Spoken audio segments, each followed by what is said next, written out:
Google will not answer our questions. Yeah, it definitely will not answer my question. Instead, I am going to answer these questions myself. So, without further ado, let's get this started off. No pens, no drawings, just me and the big old darn book. In the beginning, God, according to Christian status, God created the world in 7 days. He created it so that we all humans can be the most dominant species, as well as being the most superior species, at least on Earth, and to ancient medieval people, as an extension, towards the entire universe. To ancient people, we did seem like the center of the universe. The sky revolved around us, the sun revolved around us, the moon revolved around us, as well as everything else kind of revolved around us. You just woke up, everything's just spinning around you. Of course, later on, by the Middle Ages and after the Industrial Revolution, before the Industrial Revolution in actuality, you get, basically, we're not the middle of the universe. In fact, we're not even close to 1% of the universe. We're very, very far off from that, actually. The Holocaust, at least in human history, is the biggest downside of us humans. We have shown our murderous potential and how we have not been able to fulfill the greatness of our species that God has went ahead and given to us. The Holocaust tested a bunch of Jews, as well as non-Jews, and their faith in humans. And towards the Jews, most of them lost their faith in God. Some of them were able to recover it, others could not. This was a big test towards all the Jews. The ones that survived and still had their faith passed their Jewish, passed this test. But all you can do is that the things that we experience is what makes us us. But no one should experience anything like the Holocaust. ELIE Wiesel is one of the famous, if not the most famous, Holocaust survivor in the entire world. And he has made a point with all those publicity. He went ahead and used that publicity to share everyone his experiences. Not so that he can share the experience of a witness, but so that he can go ahead and share the witness rate, the weight of a witness, the necessities that a witness should do onto everyone else's shoulders. When a witness shares his story towards people who listen, the people who listen also become witnesses. Why he wrote Night was originally supposed to not happen. He originally went ahead and didn't talk about the Holocaust. In fact, this lasted for 10 years. It wasn't until a Nobel Prize winner went ahead and befriended him and asked him to write a book about the Holocaust. And he wrote a 900-page book. The students would hate him, so he wrote 100 and something few pages books. And that led to Night. And in French, it's called La Nuit. In this slim volume, there is a terrifying power, according to the New York Times, and I think that is very true. This book itself has changed the lives of millions and millions of people.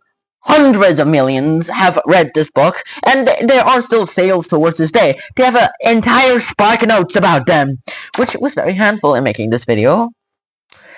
And, well, we have all become witnesses. The Holocaust has destroyed 11 million people's lives, 6 billion of which were Jews. The rest were non-Jews. All of them were persecuted on the basis of just one German dude saying that he was an Aryan. Apparently Aryans are German, European guys. Technically Americans are European descent. And that you have blonde hair, blue eyes, and very, very white skin. So unfortunately Asians don't count. Except for some reason the Japanese. For some reason, Hitler calls the Japanese the Aryans of the Asians, even though before he said that even every Asian, including the Japanese, were not Aryans. But then again, he needed an alliance with Japan, so he had to take that out. No wonder he said that. Regardless, whatever Hitler said, what he did do is that he fulfilled all the promises that he did towards the Jews. All the promises that he made to the Jews, he kept all of them. And what was that promise? Murder them all. Up to the point, because of this, someone in the book even said that I have more faith in Hitler than anyone else because he is the only one who has has fulfilled his promise towards all the Jews. What we can say, however, is that maybe this murder of God was a terrible act, and you losing faith in your own God is like losing your humanity. It's probably not as horrifying, not as emotionally impactful as losing your mother and father. But then again, you might just call that God's plan.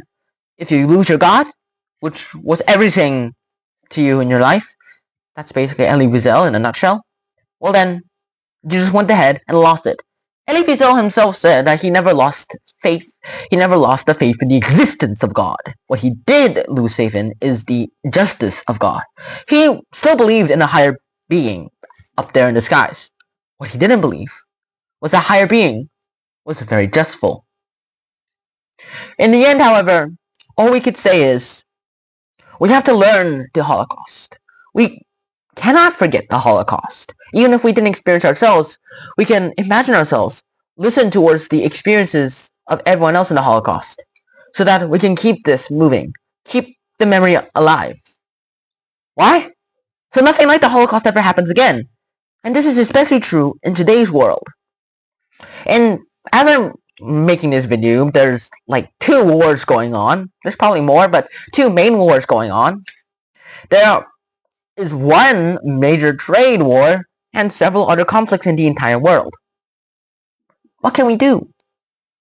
This might seem a little bit inevitable, except no one is very racist, at least very as racist as the Nazi Hitler. But it is a certain possibility. Genocide like this should never ever happen again. That is why we keep this memory alive. That is why we read books, listen to the accounts of survivors of the Holocaust, so that we will never forget, and we will never let this happen again. The moral weight of this burden is on our shoulders, the readers, the listeners, and the witnesses, even if indirect, of the Holocaust. That is what makes this special. So I hope you guys enjoyed this episode. I hope to see you guys soon. And so until next time, Shana peace, bye bye, and remember, keep that memory alive, so nothing like this ever can happen again. It is always towards a new generation that the next generation is supposed to be a burden on. It's supposed to rely on. I hope to see you guys soon. See you guys soon. Bye bye. Read it now.